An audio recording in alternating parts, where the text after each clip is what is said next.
The main method of transmission of the Zika virus is through the bite of an infected mosquito from the Aedes genus family.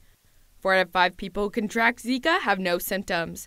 So what makes the disease such a big deal? There's a fair amount of circumstantial evidence and association that infection with this virus while a mother has a baby in utero can lead to this, can be devastating birth defect called microcephaly.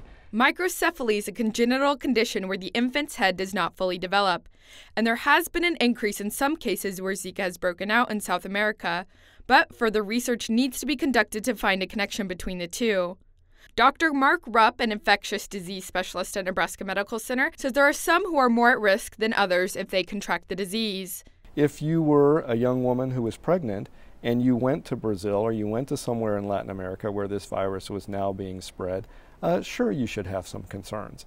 If you're a young woman who's pregnant here in Nebraska, you essentially have no concern. And with so many unknowns about the disease, I stopped by Nebraska's Public Health Laboratory to get advice on how we should continue to stay informed about the Zika virus. The lab does testing on diseases that other labs in the state and across the nation have no capability of testing. Look at it from the standpoint of, okay, what are others saying? What are other people with the knowledge base saying about this? Because you can take anything you want and you can blow it out of proportion without really looking at the standpoint of, what is the consensus opinion, for instance. For the Omaha News, I'm Krause.